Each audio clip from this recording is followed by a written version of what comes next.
24x7 news Bengal মাতৃশক্তি সম্মানের আজকে আবার একটা নতুন এপিসোড পুজো কথার পডকাস্টে আমার সাথে রয়েছেন সুরজিৎ রায়চৌধুরী, বিখ্যাত শিল্পী। দুর্গাপুজো যাদের হাতে তৈরি হয়, বিভিন্ন পুজো প্যান্ডেলে আপনারা তাদের কাজ দেখতে পান। তাদের ছোঁয়ায় দুর্গাপুজোর আরো মাহাত্ম্য শয়ে শয়ে গুণ বেড়ে যায়। তার সাথেই আজকে বসেছি। ওনাকে থ্যাংক ইউ সো মাচ মাতৃশক্তিতে টাইম দেওয়ার জন্য। সুরজিৎ দা, মাতৃশক্তিকে অনেক অভিনন্দন রইল আগামী দিনে হওয়ার জন্য। এই যে সুরজিৎ দা, আজকের প্রথম পডকাস্টের যে প্রথম প্রশ্ন, কি মনে হচ্ছে এই বছর 2026-এর দুর্গাপুজো কেমন হতে চলেছে? আমরা সকলেই জানি, মানে এখানে অন ক্যামেরায় বলছি, পালা বদল হয়েছে, সরকার বদল হয়েছে। পুজোর কতটা কি এফেক্ট পড়ছে সে বিষয়ে আপনার কি মতামত? মানুষ তাদের 5 বছর ধরে তাদের কাজের নিরিখে তারা থাকে। পুজোটা তো সরকার করে না, পুজোটা করে ক্লাব সংগঠক যারা। সেখানে দাঁড়িয়ে সরকারের অবশ্যই একটা ভূমিকা থাকে, যেমন ধর কোনো পার্ক যেগুলো সরকারের ইয়েতে থাকে, সেই জায়গাগুলোকে তাদের যেখানে পারমিশন দেওয়া বা তার সরকারের সহযোগিতা অবশ্যই এটা থাকে। আমার মনে হয় পুজো অবশ্যই কিছুটা হলেও তার ইয়েটা হয়তো জৌলুসটা হয়তো কমবে, বা অর্থনৈতিক জায়গাটা হয়তো বাজেটটা অনেকটাই ফল করবে। পুজো হবে, পুজো কেন হবে না? কোভিড সিচুয়েশনে আমরা এরকম একটা মহামারীর মধ্যে মায়ের পুজো করলাম, এবং সেখান থেকে আমরা প্রত্যেকে আজকে সেই জায়গাটা থেকে একটা অনেক কিছু জয় করে আমরা বেরিয়ে এসেছি। কোভিডে পুজো হলে এখন পুজো হবে না, কারণ এটা তো সামান্য সরকারের চেঞ্জেস এসছে। তা সরকার তো আর পুজো করবে না। সব থেকে বড় কথা হচ্ছে একটা, পুজো করে ক্লাব সংগঠকরা, পাড়ার লোকেরা, তারা কি পুজো করবে না? তারা যদি পুজো না করে, তারা অষ্টমী দিন অঞ্জলিতে কোথায় দেবে, দশমী দিন বরণটা কোথায় করবে? এটা ভাবার বিষয়। সেখানে পুজো হবে, কিন্তু পুজোটা হয়তো বাজেটটা একটা সমস্যা হবে। আশা করা যাক, দেখা যাক সামনে কি হয়। কারণ আমাদের মুখ্যমন্ত্রী তো অনেকগুলোই তারা বলেছে, এবং বেশ কিছু পদক্ষেপ তার মধ্যে থেকে দেখা যাচ্ছে। আগামী দিনে আশা করা যায় আরো তাদের গাইডলাইন আসবে, সেটা দিয়ে আমরা সেই গাইডলাইনটা মেনে সেভাবে ভালো করে মায়ের পুজো করতে পারবো। একদমই। সুরজিৎ দা, এই যে প্রশ্ন, আপনি থিম আর্টিস্ট হিসেবে অনেক বছর কাজ করছেন, তা প্রায় কত বছর? 10 বছর হবে। 10 বছরের বিভিন্ন রকমের ওঠা পড়া, নানান রকম এক্সপিরিয়েন্সের মধ্যে দিয়ে গেছেন। তো হঠাৎ করে এই ভাবনা চিন্তা কেন যে শিল্পী হবেন? এটা কি শিল্পী না, অ্যাকচুয়ালি দেখুন, আমি ছোটবেলার থেকে আঁকাঝোঁকা করতাম। অ্যাকচুয়ালি আঁকার শেখার পেছনে মানে আমার থেকে আমার মার অবদান অনেক বেশি। সে কোভিড এর সময় উনি চলে গেছে। তা মা চাইতো যে আমি আঁকাঝোঁকা করি।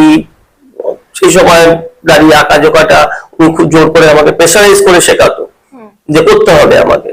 তারপর পরবর্তী সময় আর্ট কলেজ বিভিন্ন জায়গার থেকে আসা। পুজোটা অ্যাকচুয়ালি অনেককে দেখে আমার শেখা। পুজোটা মনে হয়েছে, পুজোটা আমি নিজের পাড়ার পুজো করতাম, সাজাতাম। আমার বাড়ি চিত্তরঞ্জন কলোনিতে, যাদবপুর। তা ওখানে চিত্তরঞ্জন কলোনি একটা অধিবাসী বিদ্যালয়ে একটা পুজো আজও হয়। পুজোটা ওই পুজোটাতে আমি নিজের মতন করে সাজাতাম, বা রাত জেগে জেগে হয়তো একাই মাঠে বসে থাকতাম। সেখান থেকে পরবর্তী সময় বেরিয়ে এসে আমার প্রথম আত্মপ্রকাশ হচ্ছে বাঘাযতীন বিএনসি ব্লক দুর্গাপুজো। সেখান থেকে আমার প্রথম শুরু হলো। তারপর তো পরপর এসএনএসসি স্পোর্টস ক্লাব, উত্তরাঙ্গায় সংগ্রামীতে কাজ করেছি, পাটুলি সেন্টার ক্লাব করেছি, আরো বেশ কিছু ক্লাবে পুজো করেছি। এই বছর কটা পুজো? এই বছর এখন অব্দি একটা পুজো আমার কনফার্ম হয়ে আছে, সেটা হচ্ছে আপনার আমি লালকা মাঠে আপনার 2 নম্বর সি কলোনি দুর্গোৎসব কমিটি পুজোটা আমি করছি। ওই পুজোটা করছি, ওইটা মোটামুটি ফাইনাল হয়ে আছে। ওইটা হচ্ছে, ওটা আমাদের মোটামুটি আপনার সামনে কুটি পুজো হবে ওদের মধ্যে। আর চলছে কথা, আমি তো বেশি কাজ করি না, দুটোর বেশি করি না, একটা হয়তো। দাদা, এই পুজোর ভালোবাসা, পুজোর প্রতি ভালোবাসাটা কখন ফিল করলেন? যে ছোটবেলা থেকে মা জোর করে আঁকা শিখিয়েছে, সেই জায়গা থেকে দাঁড়িয়ে আজকে থিম আর্টিস্ট। এই যে থিম আর্টিস্ট হওয়াই তো এত তো সহজ নয়। কাজটা যতটা সোজা মুখে বলতে লাগে, কাজটা তো অনেকটা ডিফিকাল্ট। পুজোর প্রতি ভালোবাসাটা কখন মানে মনে হলো যে পুজো নিয়েই কাজ করব? আজকে এটা বলতে হয় তো মনের কথাও বলতে হয়। সেটা হচ্ছে, তোমরা যে আজকে যে মাতৃশক্তি যে সম্মান করো, এটা কেন করো? ভালোবাসার জায়গায় দাঁড়িয়ে পুজোটাকে ভালোবেসে। এই ধরনের ব্যাপারটা, পুজোটাকে ভালো আমরা প্রত্যেকেই বাসি। আজকে পুজোটা না হলে নিজেদের মধ্যে মনে হয় কি জানি একটা কোথায় যেন একটা কান্তি বা কোনো একটা সমস্যা হতে পারে, আগামী দিনে পুজো না হলে কোথায় 4 দিন কাটাবো, পুজো এলে আমরা কোনটা কোন দিন কত তারিখ কি বার সেটা আমরা ভুলে যাই। কেন ভুলে যাই? কারণ হচ্ছে ওই দিনকে আমার শিডিউল বলে আর কিছু থাকে না, তখন বারণ ছাড়া থাকি আমরা পুজোর 4 দিন। আবার দশমী নবমীটা রাত্রিটা চলে গেলে দশমী এলে আমরা আবার সবাই পাড়ার টান তো মনে মাকে বিদায় জানাই। তা ভালোবাসাটা প্রত্যেকটা মানুষের মধ্যেই থাকে। 1 বছর পুজো হোক যদি না হোক, দেখো কি দাঁড়ায়, প্রত্যেকের মধ্যে সেই জায়গাটা পাওয়া যাবে না। সেই কষ্টটা কিন্তু আমরা কোথাও গিয়ে কোভিড এর বছরে পেয়েছি, অল্প হলেও পেয়েছি, প্রচুর পাওয়া গেছে। কোভিডে পুজো করে পুজো প্রশাসন থেকে বন্ধ করে দেওয়া হলো যাতে লোকটা ঢুকতে পারে। আমার নিজের পুজোতে হয়েছে, সেবার আমি বাগাদিন বিএনসি ব্লকে পুজো করেছি। কোভিড লড়াই পর্যায়ক্রম যেটা প্রোগ্রাম হচ্ছিল সেটা পরবর্তী সময় প্রশাসন এসে বন্ধ করে দেয়, যে এত লোকের গ্যাদারিং হবে না। আমাদের কি তখন কষ্ট হয়নি? অবশ্যই প্রত্যেকের হয়েছে, কিন্তু আমাদের যেমন কষ্ট হয়েছে, আমাদের শিল্পকলাটা কেউ দেখতে পারলো না। আবার দর্শকদের যে কষ্টটা হয়েছে তাদের ফিলটা হচ্ছে যে আমরা পুজোটা ঠিক মতো উপভোগ করতে পারলাম না। ঠিকই, এটা একটা এই কষ্টটা আমাদের মধ্যেও ছিল। আমরাও কোভিড এর বছরে আমাদেরও ইভেন্টটা বন্ধ করতে হয়েছে। সেই কষ্টটা জায়গা থেকে বলছি, পুজোর একটা আবেগ, একটা ভালোবাসা আমাদের সকলের মধ্যেই আছে, কম বেশি আছে। আমরা যারা মাতৃশক্তি থেকে বলুন বা শিল্পী যারা যারা পুজো সংগঠক, আমরা কিন্তু সকলেই একত্রিত হয়ে এই পুজোটাকে সেলিব্রেট করি কাজের মধ্যে দিয়েও। হাজারো কাজ, মানে আমরা সময় দিতে পারি না পরিবারকে কোথাও, সারাদিন এই পুজো নিয়ে কাজ, কিন্তু তাও আমাদের কাছে এটা একটা আবেগ, এটা একটা ভালোবাসা। তো এই যে পুজোর কাজ করছেন এত বছর ধরে, অনেক ওঠাপড়া এসেছে, আগেও বলেছি, কখনো মনে হয়েছে যে মানে এবারে কুইট করি, এবারে স্কিপ করি? অনেক সময় মনে হয় যে পুজো হয়তো কি করবো, দরকার নেই।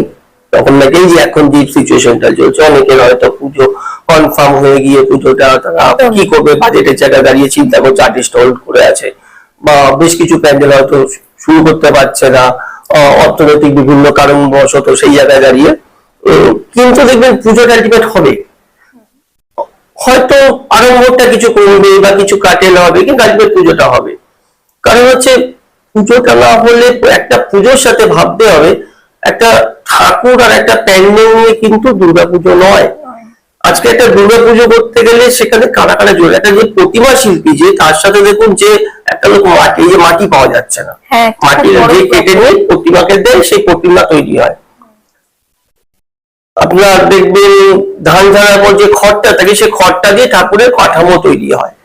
তা প্রত্যেকটা স্টেপে স্টেপে আছে। দেখুন এখানে দেখুন আমাদের মণ্ডপের সাথে ইলেকট্রিশিয়ান, তার সাথে আপনার লাইটম্যান, তার সাথে আপনার থিম মিউজিক যে করছে, প্রতিভা শিল্পী, এবং আমাদের সাথে যারা কাজ করে, যারা ধরুন আমাদের সাথে হেল্পিং হ্যান্ড যারা কাজ করে, এই এতগুলো লোককে নিয়ে আমাদের কিন্তু দুর্গাপূজা একটা ইন্ডাস্ট্রি। দুর্গাপুজোতে আজকে পুজোর সময় দেখবেন বিভিন্ন দোকান হয়, বিভিন্ন স্টল বসে, এই স্টল গুলোকে কিন্তু তারা আর্ন করার জন্য বসে।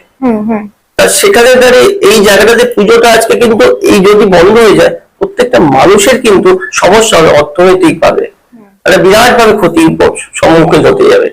আপনি শিল্পী হিসেবে আপনাকে বলছি, এই যে যখন এলো থিমের পুরো ব্যাপারটা, এটা আপনি খুব ভালো বুঝবেন, মানে একদম গোড়া থেকে কাজ একটা প্যান্ডেলের।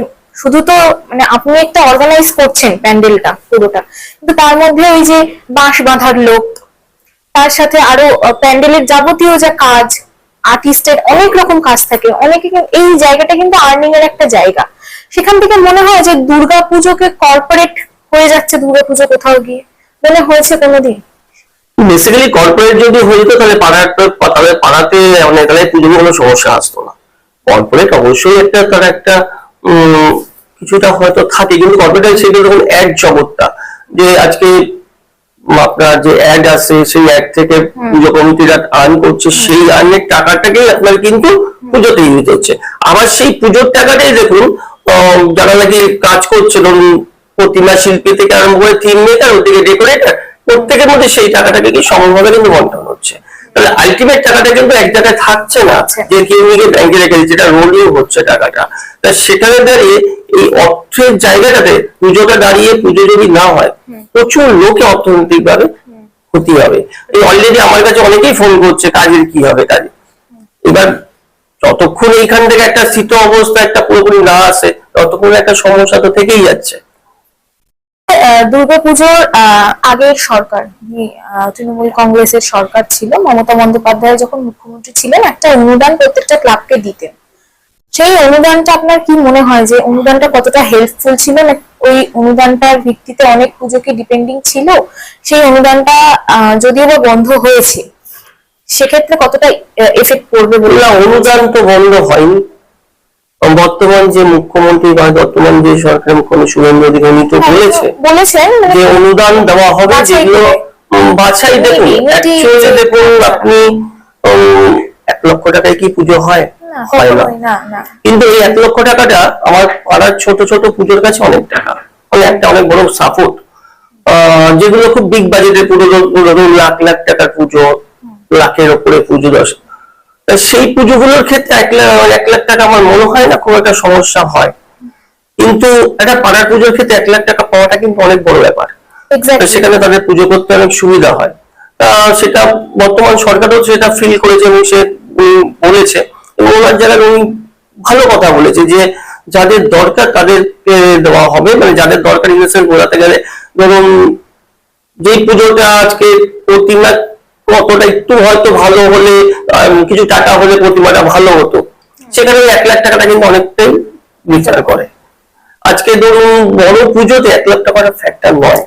যারা 25 লাখ 30 লাখ টাকাতে পুজো করছে সেখানে 1 লাখ টাকা। আমার মনে হয় এই সরকারের সিদ্ধান্তটা একদম সঠিক, যে ছোট যারা পুজো তাদেরকে দিলে যাদেরকে কাজে লাগবে তাদের, সেটা কিন্তু ঠিক আছে। এটা এই যে মাস আর্ট, আমরা দেখছি বেশ কয়েক বছর ধরে মাস আর্টের একটা চল চলেছে বেশ কিছু ক্লাবের তরফ থেকে। এই মাস আর্ট নিয়ে কি বলবেন? দেখুন এই ব্যাপারে আমি কিছু এটা বলতে চাই না, বলবো। আপনার ক্লাব কি কোনোভাবে মাস আর্ট? না, মাস আর্ট নিয়ে আমি কিছু বলবো না, কারণ এটা এই প্রসঙ্গটা আপনি বাদ দিন।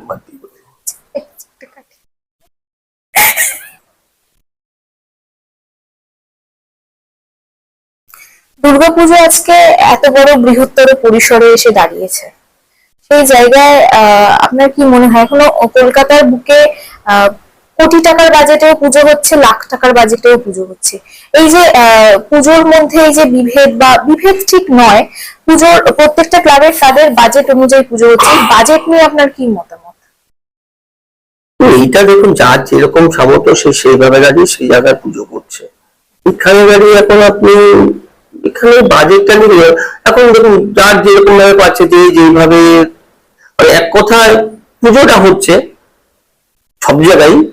কোনো জায়গাতে আপনি দেখবেন হয়তো নবমীর দিন মাটন খাওয়ানো হচ্ছে, কোনো জায়গায় হয়তো আপনার পোলাও আলুর দম হচ্ছে, তো সেটা সবই বাজেটের উপর দাঁড়িয়ে।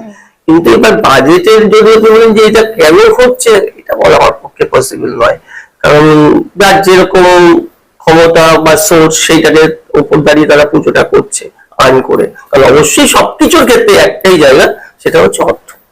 অর্থটার জন্য কিন্তু আপনার পুজো বলুন, যে কোনো অনুষ্ঠান বলুন, পয়সা বা অর্থ ছাড়া কিছু সম্ভব নয়। এই জায়গাটা যার যেরকম ভাবে অর্থ আইন করতে পারছে সে সেভাবে খরচা করছে।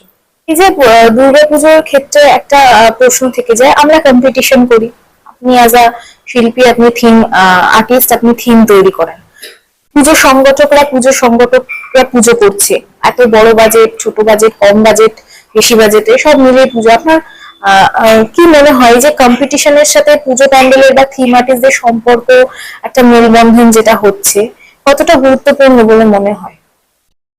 দেখুন কম্পিটিশনটা অবশ্যই ভালো, কিন্তু সব থেকে বড় পাওয়া হচ্ছে দর্শকদের দেখা, দর্শকদের মতামত। আমি খুব গুরুত্ব দিয়েছি দর্শকদের। একজন দর্শকদের প্যান্ডেলটা দেখে বা টোটাল অল ওভার ব্যাপারটা দেখলো, দেখে বললো খুব ভালো হয়েছে ব্যাপারটা, এটা দেখে নিজে তখন একটা ভালো লাগে। আপনারা যারা কম্পিটিশন করছেন বা পুজো পরিক্রমা যারা যাচ্ছেন, আপনারা সেখানে দাঁড়িয়ে আপনার জাজমেন্ট করছেন, কিন্তু আমার কাছে একটা কতগুলো জায়গায় খুব একটা জায়গা মনে হয় যেন কোনো একটা জায়গায় একটা জাজমেন্ট একটা খামতি থেকে যায়। কিছু ছোট কম্পিটিশন বা কম্পিটিশন মানে ওই যে বললাম পুজোর মতো বড় পূজা যে আপনি প্রশ্ন করলেন, একইভাবে কম্পিটিশন দেখবেন, অনেক বড় বড় কম্পিটিশন, তার পাশে দেখুন আপনারও একটা কম্পিটিশন। উচিত। যেমন ধরুন আমাদের যারা সিনিয়র, যেমন ধরুন আজকে ভগৎ সুতার, বা আজকে ধরুন আজকে আমাদের বিমললাভ অমর সরকার, বা আজকে সুশান্ত পাল, প্রশান্ত পাল, এদের আমাদের অনেক সিনিয়র, এদের থেকে আমাদের কাজ শেখা, আমরা একজন শিখি তাদের থেকে। এই আপনি বললেন টালা প্রত্যয়ের কাজ দেখেছিলাম ভগৎ সুতার বা আজকে সুশান্ত পাল। তা কিন্তু ব্যাপারটা হচ্ছে জাজমেন্ট করতে কারা যাচ্ছে। আমরা যদি দেখুন জাজমেন্ট যারা করতে যাচ্ছে তারা কি এই সুশান্ত পাল, প্রশান্ত পাল, ভগৎ সুতার বা এদের যে জাজমেন্টটা করছে সেই জাজমেন্টটা করার প্রপার লোক কি তারা? আমি অনেক কম্পিটিশনে দেখেছি তারা গলার মধ্যে একটা কোন সংস্থার ট্যাগ ঝুলিয়ে দুজন চিনি, তাদের গড় বয়স হবে ধরুন 28-30। এটা খুব ভাবতে অবাক লাগে যে আজকে ভগৎ সুতার বা আছে ধরুন সুশান্তদা বা এদের যে জাজমেন্ট, বা আজকে কলকাতার যারা আর্ট কলেজ থেকে বিভিন্ন ধরুন পাস আউট করে বা এরকম অনেক শিল্পী আছে আমাদের, মানে আমার থেকে সিনিয়র বা অনেকেই আছে, আমরা কিন্তু 1.5-2 মাস অক্লান্ত পরিশ্রম করে রাজ্যকে পুজোটাকে করি এবং রেজাল্ট বাজেট অনুযায়ী সেইভাবেই আমরা ক্ষমতা অনুযায়ী কাজটা করি। তাদের যখন জাজমেন্টটা করতে আসে তখন যারা জাজমেন্ট করতে আসে তারা ওই পুজোর জাজমেন্ট করে তারা কতটা কি বোঝে, মানে এটা একটা সন্দেহ আছে। মানে আমার মনে হয় প্রত্যেকটা কম্পিটিশনে যারা এই স্ট্যাকের লোক তাদেরই জাজমেন্ট করা উচিত। একদমই তাই। কিন্তু এমন জায়গা যেমন কেউ হয়তো এসে বলে আপনি এটা কি করেছেন বলুন, এটার বয়স হচ্ছে ধরুন কত বছরই হয়েছে, তার বয়স হচ্ছে এই 27 থেকে 28 বছর, সুন্দর একটা ড্রেস করেছে, একজন পাঞ্জাবি পরে এসে ঘুরলো, সে বললো যে পুজোটা কি করেছেন একটু বলুন। বেলাটা ফোকাট নিয়ে পুজো, মানে বলার কিছু নেই। কিন্তু আমার মনে হয়েছে যে তাদেরকে জাজ সাজিয়ে বা জাজ না, যেটা হয়তো বিতর্কিত কথাই বলছি, কিন্তু আমার মনে হয়েছে এই জায়গাটাতে জাজমেন্টের এই জায়গাটা কিন্তু যারা যেসব সংস্থা কম্পিটিশন বা এই করছে সাধারণ সম্মান দেখাটা উচিত। এটা নিয়ে আপনি মানে বলতে গেলে এক কথা আপনি বিরোধিতাই করছেন যে জাজমেন্ট, এই কথাটা হয়তো আপনার এরকম দেখাবেন, হয়তো অনেকে এটা নিয়ে এটা দেখবে। আমার মনে হয় আমি কিছু ভুল বলিনি, কারণ এইটা বাস্তব। আপনি নিজে কি রিয়েলাইজ করুন যে আজকে এইসব লোকগুলো কথা বলছে, আজকে দীপক ঘোষ আজকে বা আজকে সোমনাথ মুখার্জি যে আমাদের বর্তমান ফোরামে আছে, বা আজকে অনেকেই আছে, বাপাই সেন, বিভাস মুখার্জি, এরা সব মানে 30 বছর 35 বছর ধরে পুজো করছে। আজকে সেখানে দাঁড়িয়ে তাদের পুজোটা যখন জাজমেন্ট করতে 18, 28, 25 বছরে যখন তারা বেরোচ্ছে, আপনার কি মনে হয় না কোথাও যেন একটা জাজমেন্টে খামতি থেকে যাচ্ছে? প্রপারলি জাজমেন্টটা হয় না অনেক ক্ষেত্রে। আপনি যদি আমাকে বলেন, আমি যদি এখন দেখুন আমি কম বেশি কাজ করেছি বা স্ট্যাকে আছি, আমি এখন গিয়ে সুশান্তদার জাজমেন্ট বা প্রশান্ত পালের বা আজকে অমর সরকার বা পূর্ণেন্দুদার জাজমেন্ট আমি যদি করতে পসিবল নয়, কিন্তু সেই জায়গাটাকে সেই যোগ্যতা আসাটা দরকার আমার মনে হয়। থিমটা বোঝারও তো একটা ব্যাপার থাকে যে আমি কোনো একটা আমি আমার নিজের এই প্রফেশনে আমিও 6-7 বছর আছি। আমি বেশ কিছুদিন আগে ধরুন তখন আমি পুজো করিনি, তখন একটা জাজমেন্ট আমি ছিলাম একটা সংস্থার, বেশ বড় সংস্থার সাথেই ছিলাম। আমি একটা ক্লাবে গিয়েছিলাম, নর্থের একটা ক্লাবে, তখন এবং ক্লাব করতাম, ওর সাথে একটা বাচ্চা মেয়ে ছিল, এটার নামটা মনে ঠিক নেই, স্নেহা ফেয়ার সামথিং কিছু হবে। তোমরা তুমি কোনটা নিয়ে পড়ো? বলছে সিটি মর্নিং। কি নিয়ে পড়ো? বলছে পলিটিক্যাল সায়েন্স। সেই পুজোটা সেবা করেছিল হচ্ছে গৌরঙ্গ বিল্লা। তা চাবি দিয়ে একটা কিছু একটা কাজ করেছিল আমার তখন মনে পড়ে। তাছাড়া পুজো করিনি। তা ভাবুন আজকে জাজমেন্ট করতে যাচ্ছে, এই একটা ভাবার বিষয় অবশ্যই। আপনারা যখন জাজমেন্ট করছেন অবশ্যই আমার মনে হয় জাজেস প্যানেলটা তো ভালো হওয়া উচিত, স্ট্রং হওয়া উচিত, যারা বোঝে পুজোটা, যারা পুজোর লোকেদের নিয়ে জাজমেন্ট করতে পারেন ব্যাপার। এরকম 18 জনের প্রফেসর আছে, 18 জনকে অনেক আছে, তাদেরকে নিয়ে বেরোনো যায়। আমাদের সাথে এরকম মাতৃশক্তির সাথেও মাতৃশক্তির ডে 1 থেকে, মানে মাতৃশক্তি আজকে 12 বছর, আমি অন ক্যামেরা বলছি 12 বছর, এই বছরে ন্যাক যুগ পার হচ্ছে আর কি। সেখানে আমাদের থিম আর্টিস্ট দীপক মন্ডল, উনি প্লাস আর্ট কলেজের স্টুডেন্ট, উনি এখন নিজে একটা আর্ট স্কুল চালায়। উনি আমাদের জাজমেন্টে যান। তো এইরকম কোথাও গিয়ে মনে হয় যে থিম আর্টিস্ট বা এই ধরনের মানুষ যারা থিম বুঝবে তাদেরকে নিয়ে যাওয়া উচিত। হ্যাঁ, অবশ্যই যারা নাকি ব্যাপারটা বুঝবে তাদের এই ব্যাপারটা আসাটা উচিত আমার মনে হয়। একটা কনসেপ্ট তো আছে যে সেখানে এই যে বললেন কম বয়সে, এখানে একটা কথা থেকে যায়, কাজ তো নতুন নতুন শিখতে হবে। যারা শিখছে তাদের ক্ষেত্রে তো একটু প্রবলেম হবে, সেটাকে হ্যান্ডেল আপনি এটা তো কাজের পর্যায়ে করছে না। আপনি আজকে যখন নাকি ক্লাস 3 বছর ক্লাসে মনে হয় স্কুলে ভর্তি করা হয় প্লে গ্রুপে, তারপরে যখন স্টেপ বাই স্টেপ করে মাধ্যমিক, উচ্চ মাধ্যমিক, গ্রাজুয়েশন কমপ্লিট করছেন, তখন আপনি কিন্তু এই লার্নিং ইংলিশটা পড়ে কিন্তু গ্রাজুয়েশন কমপ্লিট করছেন না। না না, এটাও তাই, যারা আর্ট কলেজে পড়েছে তাদের পড়তে হয়েছে, একদম তাদের ইয়ার বেস অনুযায়ী তাদের থিওরি পেপার, প্র্যাকটিক্যাল পেপার হাতে কলমে করে তাদের পাস করতে হয়েছে, তবে গিয়ে তারা সার্টিফিকেট অর্জন করতে পেরেছে। সেখানে দাঁড়িয়ে আজকে একদম দেখুন, দর্শকের চোখে পুজোটা বিচার, এটাই প্রথমেই বললাম, কিন্তু দর্শক বলতে কারা, তাহলে সেটা আপনার দর্শকের মধ্যে দেখাতে হবে যে কোন আপনার চোখে কোন পুজো বেস্ট। কারণ আপনি সব দর্শকদের নিয়ে জাজমেন্টে বেরোতে পারবেন না। আমার মনে হয় যে জাজমেন্টের এই জায়গাটা একটু স্ট্রং হওয়া উচিত। কিছু কিছু ক্ষেত্রে কম্পিটিশনে আমরা দেখি স্ট্রং থাকে, কিছু কিছু কম্পিটিশনের ক্ষেত্রে সেটা প্রবলেম হয়। সেই জায়গাতে আবার কিছু দেখেছি অনেক জাজমেন্টে পুজো মোটামুটি হতে হতেই তাদের পুজো কমপ্লিট হলো কি হলো না, তাদের মোটামুটি একটা প্যানেল লিস্ট বেরিয়ে গেল। তা কি করে বেরোচ্ছে আমি জানি না, আপনি অন ক্যামেরা এটা বলছি যে পুজো হতে হতে টপ 10 একটা বেরোলো, কি করে বেরোচ্ছে, হয়তো মণ্ডপে ঠাকুর ঢোকেছে কি বাসে, আমার মনে হয় আছে টপ 10 বেরিয়ে গেল। তা এই জায়গাগুলো ঠিক হওয়া উচিত, অবশ্যই ঠিক হওয়া উচিত। বেশি সময় নেব না, শেষ প্রশ্ন যে পুজো নিয়ে, পুজো সংগঠকদের উদ্দেশ্যে, কম্পিটিশনের উদ্দেশ্যে একটা উইশ বাইট বা শুভেচ্ছা বার্তা। তো শুভেচ্ছা অবশ্যই, দেখুন আপনাদের সকলের শুভেচ্ছা একটাই দেওয়ার উচিত কথা, পুজোটা হোক, পুজো আমরা খুব ভালো করে হই হই করে পুজোটা করি, পুজোতে প্রত্যেকে আমরা আনন্দ করি, এবং রাত জেগে যেভাবে আজকে 4টে দিন যেভাবে মানে বাঁধন ছাড়া ভাবে আমরা পুজোটাকে খুব ভালোভাবে এনজয় করতে যেন পারি। আর পুজো অবশ্যই বাইরে পুজো হবে, কারণ কোভিডে যখন নাকি আমরা কোভিডকে জয় করে পুজো করে এসেছি, এটা তো এমন কিছু ব্যাপার নয়। এটা দেখুন, সরকার চেঞ্জ, সরকার থাকবে, কি আসবে যাবে, সেটা সরকার আসবে, কেউ চিরস্থায়ী নয়। পুজোর সাথে এর কোনো সম্পর্ক নেই। যারা এসে অবশ্যই খুব ভালো করে মানে পুজোটা তারাও সব সহযোগিতা করবে, এবং সেই আশাটাই রাখি। এবং সবশেষে মাতৃশক্তিকে অনেক অনেক অভিনন্দন রইল, এবং আগামী পুজোতে আপনাদের আরো ভালো করে শ্রীবৃদ্ধি ঘটুক।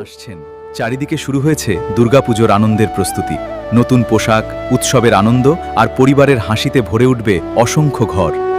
কিন্তু আমাদের সমাজের অনেক অসহায় শিশু এবং বৃদ্ধ বাবা মায়ের কাছে এই আনন্দ এখনো অধরা। তাদের মুখেও ফুটতে পারে পুজোর হাসি আপনার সামান্য সহযোগিতায়।